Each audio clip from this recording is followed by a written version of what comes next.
Hello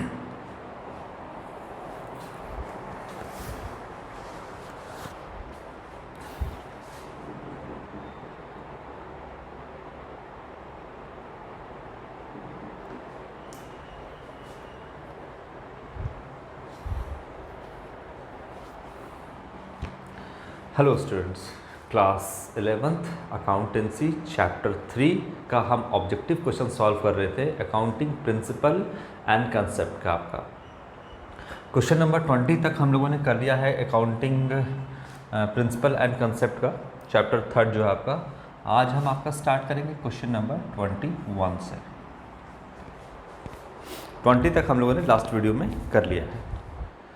चलिए 21 से हम स्टार्ट करते हैं। क्या कहता है आपका ये concept, accounting principle and concept का क्वेश्चन। चलिए, as per dual aspect concept, as per dual aspect concept ना, dual aspect concept. Option A, dual aspect concept के हिसाब से जो आपका ऑप्शन दिया है इसमें से क्या सही होना चाहिए। तो लिखा है purchase is equal to sale, जो बिजनेस में आपने परचेज किया है वो सेल के बराबर होना चाहिए, ये कहता है। बी कहता है आपका कैपिटल प्लस लायबिलिटीज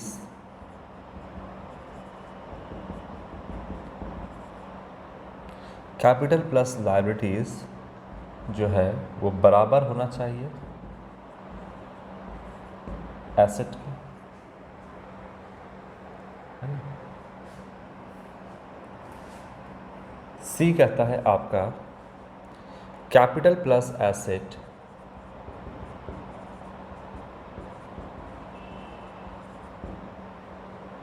बराबर होना चाहिए लायबिलिटीज़ के।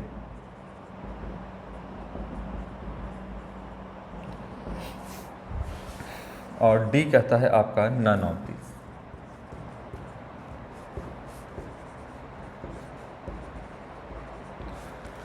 क्या होना चाहिए। डुअल एस्पेक्ट कंसेप्ट का मतलब हर ट्रांजैक्शन के दो पहलू होते हैं, एक डेबिट होता है और एक आपका क्रेडिट होता है। तो उसके हिसाब से हमने आपको क्या बताया है, अकाउंटिंग इक्वेशन या जिसे हम बैलेंस शीट इक्वेशन भी कहते हैं, वो क्या है आपका।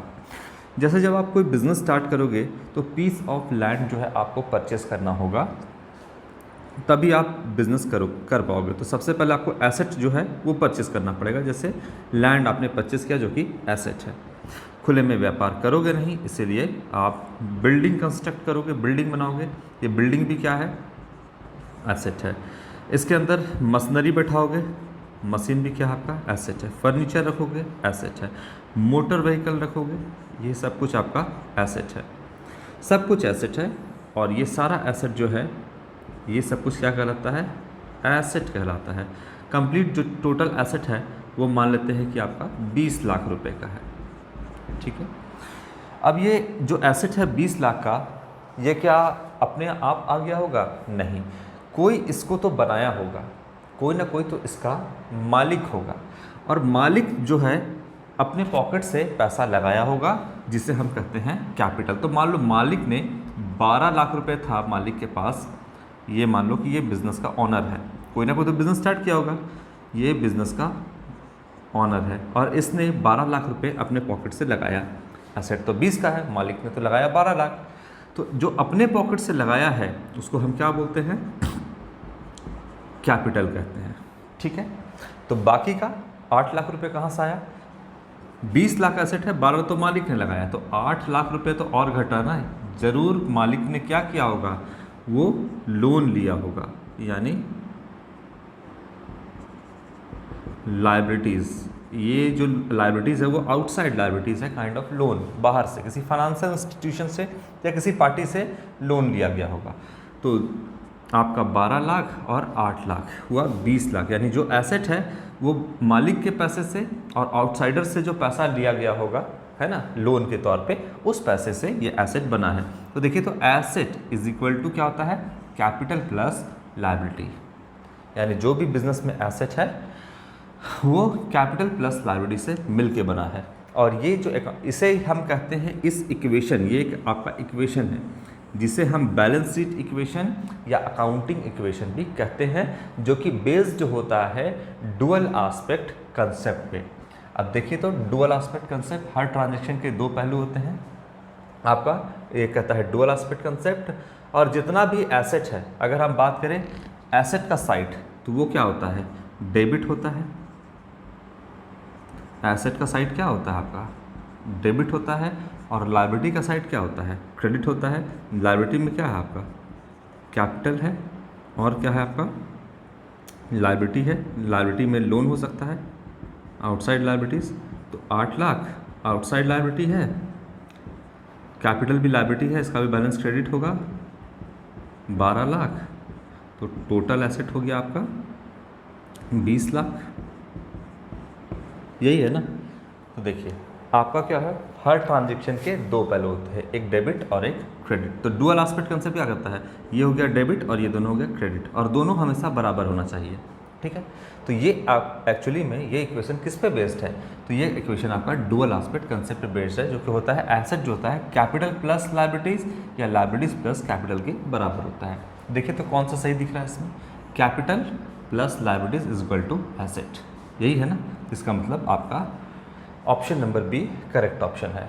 ये आपका डुअल एस्पेक्ट कंसेप्ट से परचेज इक्वल टू सेल नहीं होगा, capital plus asset equal to liability नहीं होता है, ये गलत है आपका, और नन ऑफ दिस तो गलत है ही आपका, ठीक है। तो ऑप्शन नंबर बी जो है वो आपका करेक्ट ऑप्शन होगा, ठीक है। इसे हम अकाउंटिंग इक्वेशन भी कहते हैं, asset is equal to capital plus liability, या इसे हम बैलेंस शीट इक्वेशन भी कहते हैं। जैसे जैसे आगे बढ़ेंगे वैसे वैसे और जो है ये सब सारे चीज़ें आपका क्लियर होता जाएगा।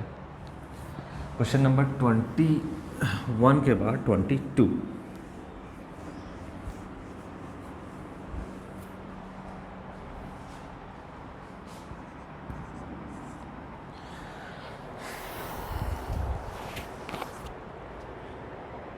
Contingent liability is shown in the balance sheet on which convention is based on. Contingent liability balance sheet में शो नहीं करते हैं, यहाँ पे थोड़ा सा लिखा है, बैलेंस शीट में शो नहीं करते हैं, बल्कि फुट नोट्स के तौर पर बैलेंस शीट के नीचे हम इसको शो करते हैं, है ना। कंटिजेंट लायबिलिटी बैलेंस शीट में नहीं शो करते, क्या होता है अभी समझाते हैं। कौन सा आपका contingent liabilities, liability is shown in the footnotes in the balance sheet, ठीक है। तो कंटिजेंट लायबिलिटी को फुट नोट्स में हम दिखाते हैं, बैलेंस शीट में नहीं दिखाते हैं, फुट नोट्स के तौर पे हम इसको दिखाते हैं बैलेंस शीट के बाहर।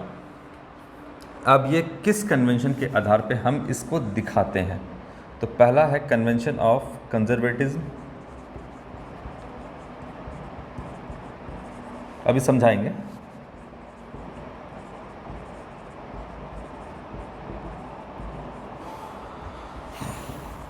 बी है आपका कन्वेंशन ऑफ डिस्क्लोजर या फुल डिस्क्लोजर बोल सकते हैं, लिख देते हैं सीधा हम फुल डिस्क्लोजर कंसेप्ट।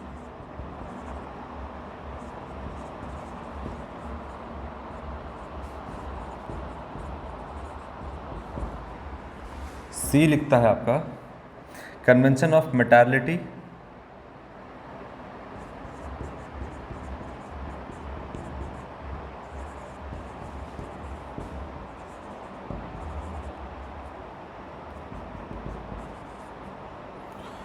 और लिखता है डी कन्वेंशन ऑफ कंसिस्टेंसी या कंसिस्टेंसी कंसेप्ट, हम इसको लिख देते हैं।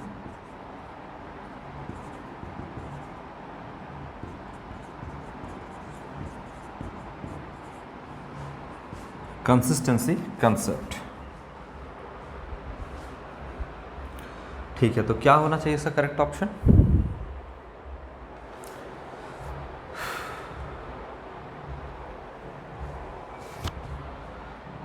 Contingent liability.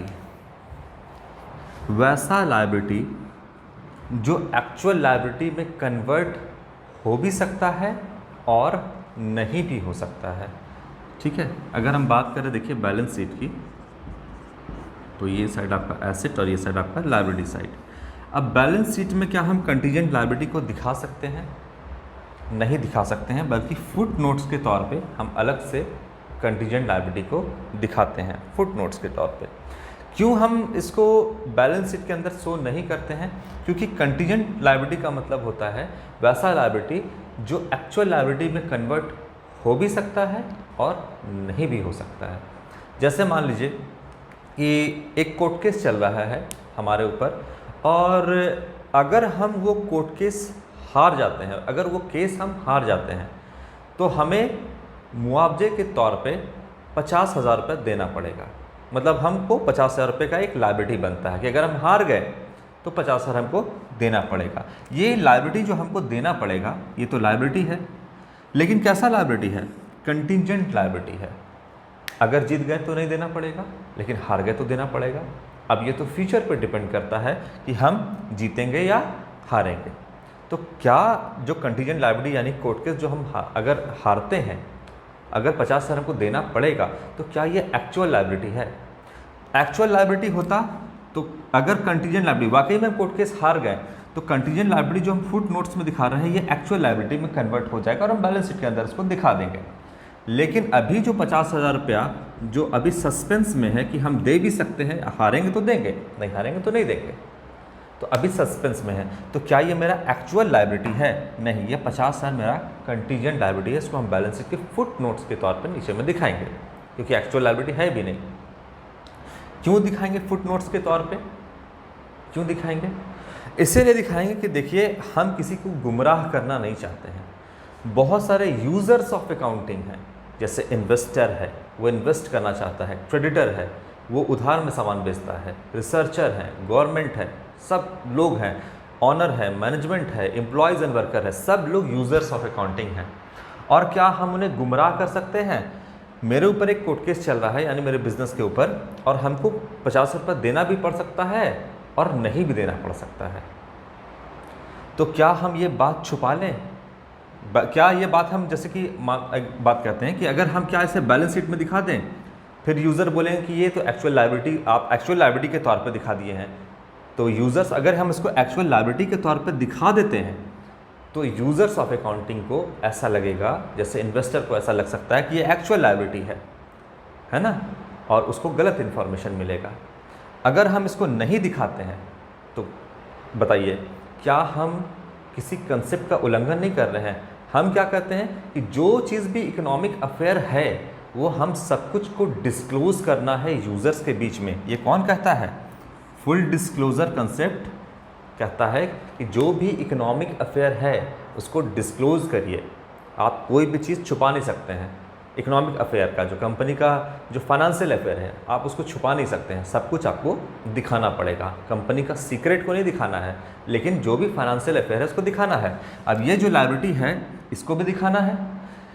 एक्चुअल लायबिलिटी रहता है नहीं एक्चुअल लायबिलिटी, तो फुटनोट्स में दिखाएंगे तो ना, बताना तो ज़रूरी है ना यूज़र्स को कि देखिए ये मेरा लायबिलिटी, कल को लायबिलिटी अकर हो भी सकता है, अभी कंटीजेंट है, हो भी सकता है, नहीं भी हो सकता है, दिखाना तो ज़रूरी है ना।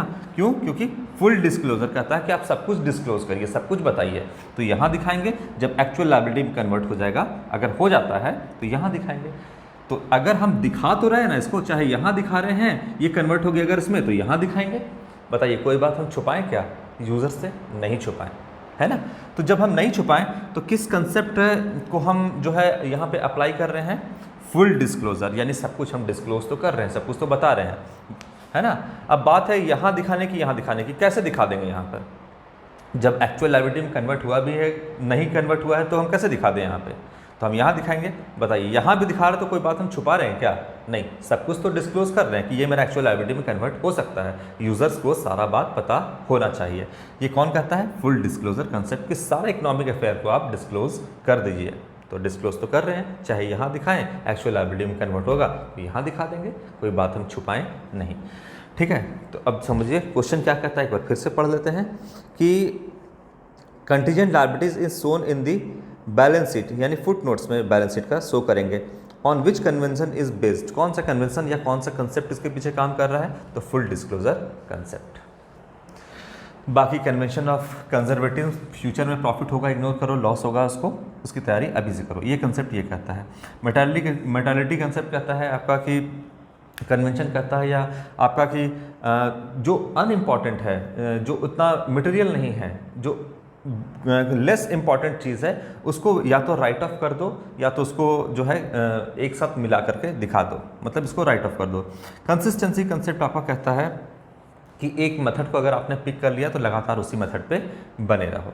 तो ये भी आपका इसका आंसर नहीं है, ये भी नहीं है और ये भी नहीं है। क्या कहता है, फुल डिस्क्लोजर कंसेप्ट कहता है कि डिस्क्लोज तो करो, चाहे यहाँ करो चाहे यहाँ करो, है ना, लेकिन इसको दिखाओ। कंटीजेंट लायबिलिटी यहाँ नहीं दिखा सकते हैं, लेकिन यहाँ पे दिखाना पड़ेगा आपको, क्योंकि यूज़र को सारा इन्फॉर्मेशन होना चाहिए, फुल्ली डिस्क्लोज इकोनॉमिक अफेयर का होना चाहिए यूज़र्स के बीच में।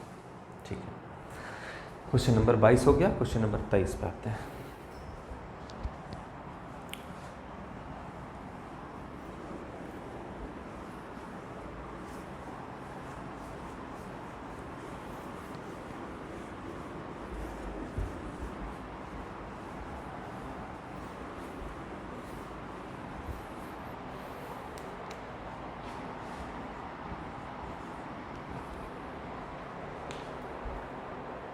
देखिए, ये तो आपको याद रखना होगा। How many types of consistency described bye Kohler, है ना, तो how many types of consistency, कितने टाइप का कंसिस्टेंसी आपका होता है डिस्क्राइब जो है कोहलर ने किया था। सीधा इसमें लिखते हैं, इसमें आपको सीधा जानना होगा A, B, C और D, 3, 4, 2, 5, कितने टाइप ऑफ कंसिस्टेंसी, तो 3 टाइप का आपका इसमें जो है करेक्ट ऑप्शन होगा, हॉरिजॉन्टल, वर्टिकल और डायमेंशनल। 3 टाइप का जो है कोहलर ने यहाँ पे कंसिस्टेंसी को डिस्क्राइब किया है। कौन कौन सा, वर्टिकल, हॉरिजॉन्टल और डायमेंशनल, 3 टाइप का कंसिस्टेंसी आपका यहाँ पर जो है कोहलर ने डिस्क्राइब किया है। 3 ये आपको याद रखना है, ठीक है। क्वेश्चन नंबर 23 के बाद क्वेश्चन नंबर 24, वर्टिकल, हॉरिजॉन्टल और डायमेंशनल। क्वेश्चन नंबर 24 क्या कहता है, the policy of anticipate no profit and provide for all possible losses is concern with. कहने का मतलब है कि कौन सा कन्वेंशन ये कहता है कि फ्यूचर में अगर प्रॉफिट होने वाला है, एंटिसिपेटेड प्रॉफिट, अगर कोई प्रॉफिट होने का चांस है तो उसको लेकर के मत चलो, ठीक है। कोई अगर प्रॉफिट होने का चांस है फ्यूचर में उसको लेकर के मत चलो, लेकिन अगर कोई लॉस होने वाला है तो उसकी तैयारी अभी से करो। ये आप जानते हैं कौन सा कंसेप्ट कहता है, आपको बहुत बार पहले भी बता चुके हैं। बोलता है कि the policy of anticipated no profit, यानी जो प्रॉफिट होने वाला है उसको इग्नोर करो, and provide for all possible losses, और जितना भी कि आपका पॉसिबल लॉसेस है उसकी तैयारी अभी से करो। ये कौन सा आपका कन्वेंशन कहता है, तो A नंबर कहता है कन्वेंशन ऑफ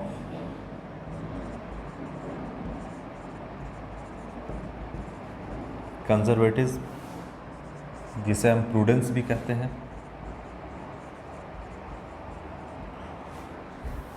बी है आपका कन्वेंशन ऑफ डिस्क्लोजर,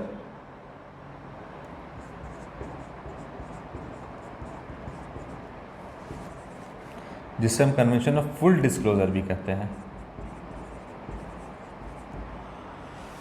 सी कहता है आपका convention of materiality,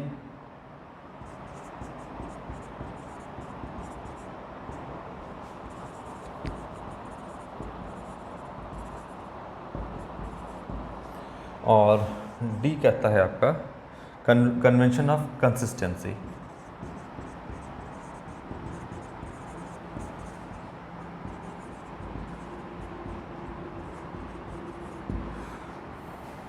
option A आपका करेक्ट ऑप्शन होगा। फ्यूचर में कोई प्रॉफिट होने वाला है उसको इग्नोर करो, लॉस होने वाला उसकी तैयारी अभी से करो। तो ये कहता है आपका कन्वेंशन ऑफ कंजर्वेटिज्म। ठीक है, इसको हम बोलेंगे कंसेप्ट नहीं, कन्वेंशन है ये आपका, कन्वेंशन ऑफ कंजर्वेटिज्म। ये कन्वेंशन जनरली हम तब अप्लाई करेंगे, आप देखोगे इसको, जब हम रिडेम्पशन ऑफ डिबेंचर पढ़ेंगे तब क्लास 12th में, जब कंपनी लोन लेती है और जब हम उसको रिडीम करते हैं प्रीमियम में, तब जा कर के ये कंसेप्ट आपको वहाँ पर देखने को मिलेगा। कैसे होगा हम वहीं पे बताएंगे। तो कन्वेंशन ऑफ कंजर्वेटिज्म, ये जो कंसेप्ट है कहता है कि फ्यूचर में कोई प्रॉफिट होने वाला इग्नोर करो, लॉस होने वाला तैयारी अभी से करो। जो क्लोजिंग स्टॉक का वैल्यूएशन है, मार्केट प्राइस और cost price which ever is less, उसमें भी ये कन्वेंशन आपका अप्लाई होता है। ठीक है, कि जब क्लोजिंग स्टॉक का वैल्यूएशन करते हैं हम, तो मार्केट प्राइस एक होता है और आपका एक होता है कॉस्ट प्राइस, है ना, दोनों में से जो कम है वो हम लेते हैं। समझा चुके हैं क्यों वहाँ पर, तो ये भी कन्वेंशन वहाँ भी काम आता है। तो देखिए कोई ना कोई कन्वेंशन कहीं ना कहीं आपका काम आ ही रहा है। जो भी हम यहाँ पर ट्रांजेक्शन को रिकॉर्ड कर रहे हैं, कोई ना कोई कंसेप्ट, कोई ना कोई कन्वेंशन हम वहाँ पे लगा रहे हैं। एक से ज़्यादा कंसेप्ट, एक से ज़्यादा कन्वेंशन हम वहाँ पे अप्लाई कर सकते हैं। ठीक है, क्वेश्चन नंबर 24 के बाद 25 ये होगा आपका। ये तो फुल डिस्क्लोज़र, तो सब चीज़ डिस्क्लोज़ करिए, पर सीक्रेट डिस्क्लोज़ मत करिए। मेटालिटी जो इम्पोर्टेंट है उसको जो है आप अनइम्पॉर्टेंट चीज़ से जो है बैलेंस शीट ओवरबर्डन मत करिए, या तो उसको इकट्ठे तौर पे दिखा दीजिए या फिर उसको राइट ऑफ कर दीजिए। कंसिस्टेंसी कहता है यहाँ पर कि एक मेथड को अगर आप पिक कर लिया है आपने, या एक प्रिंसिपल को चुन लिया, तो लगातार उसी पे चलते रहिए। लेकिन प्रॉफिट वाला जो है इग्नोर करिए और लॉस वाले की तैयारी भी करिए। ये कन्वेंशन ऑफ कंजर्वेटिज्म या प्रूडेंस कहता है। 24 के बाद 25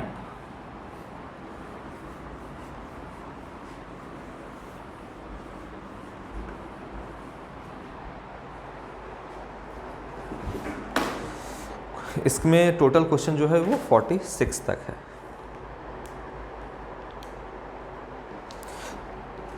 The methods of accounting are equal in different financial year arises due to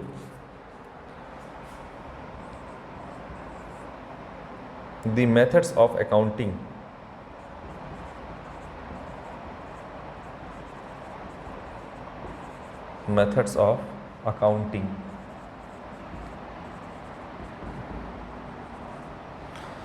are equal in different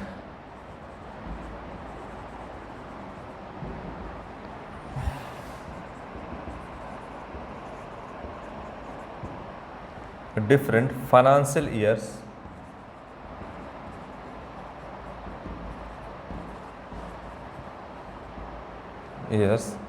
arises due to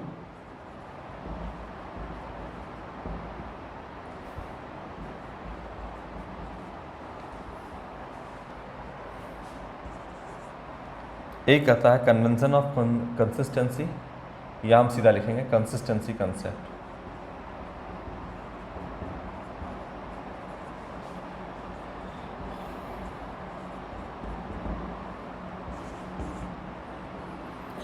convention of conservatism,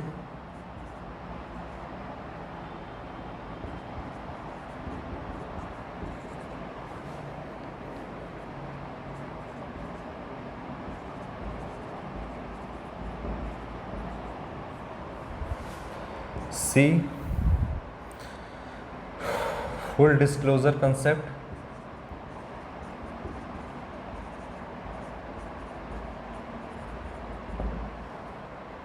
D convention of मेटालिटी।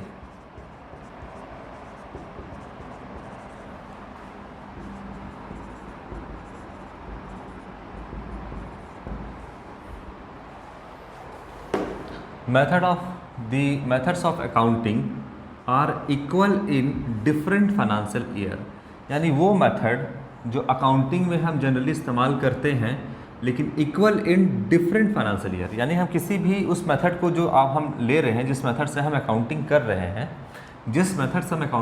हैं, वो हर साल हम इक्वली अप्लाई कर रहे हैं। मतलब कि हर साल हम एक ही कंसेप्ट पे चल रहे हैं, एक ही मेथड से हम हर साल चल रहे हैं। जैसे मान लो कि हम एक डेप्रिसिएशन कैलकुलेट कर रहे हैं, तो हम जो है SLM यानी स्ट्रेट लाइन मेथड से एक फाइनेंशियल ईयर में किए, दूसरे फाइनेंशियल ईयर में भी हम SLM ही अप्लाई किए, तीसरे में भी हम SLM यानी कि स्ट्रेट लाइन मेथड ही अप्लाई कर रहे हैं।